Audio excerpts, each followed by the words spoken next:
bienvenue sur Philosophe-Force.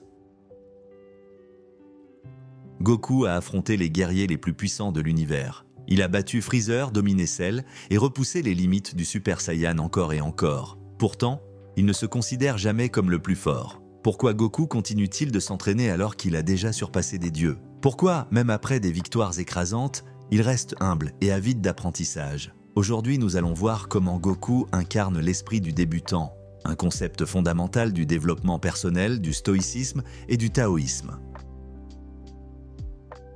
Goku et l'humilité, l'esprit du débutant. Pourquoi il ne se considère jamais comme le plus fort? Partie 1, l'esprit du débutant, comprendre ce concept. Dans la philosophie zen, on parle du Shoshin, l'esprit du débutant. C'est l'idée qu'un véritable maître reste toujours un élève, prêt à apprendre, à douter, à évoluer. Regardez autour de vous, beaucoup de gens, une fois qu'ils atteignent un certain niveau de compétence, cessent de progresser, ils pensent savoir, ils pensent maîtriser, et c'est précisément là qu'ils stagnent.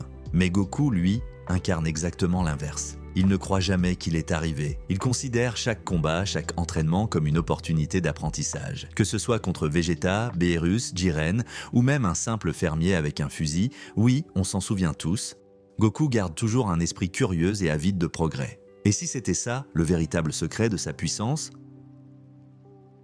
Partie 2. Goku, un guerrier sans orgueil. Dans Dragon Ball, la force brute ne suffit jamais. Il faut comprendre, observer, s'adapter. Et Goku a une particularité qui le différencie de presque tous ses adversaires. Il n'a pas d'ego. Prenons Vegeta. Lui aussi cherche à devenir plus fort, mais il a longtemps été freiné par son orgueil. Il refusait d'admettre que Goku pouvait être plus fort. Il refusait de s'entraîner avec des maîtres qu'il jugeait indignes de lui. Et c'est ce qui a failli lui coûter la victoire à plusieurs reprises. Goku, lui, est différent. Il accepte l'aide, il cherche à apprendre, peu importe d'où vient l'enseignement. Souvenez-vous, quand il s'entraîne avec Maître Kaio, il suit ses exercices absurdes sans poser de questions. Quand Beerus le domine, il demande directement à Whis de l'entraîner. Quand il rencontre un adversaire plus puissant, il n'a pas honte d'admettre qu'il doit progresser. Ce n'est pas parce qu'il est faible, mais parce qu'il sait que la force n'a pas de limite. Partie 3. L'humilité comme clé du progrès. Marc Aurèle disait « Ne perds pas de temps à discuter de ce qu'un homme bon devrait être. Sois-le ». Goku applique cette philosophie sans même s'en rendre compte, car il ne cherche pas à prouver qu'il est le plus fort. Il veut simplement être meilleur qu'hier. Rappelez-vous de son combat contre Jiren.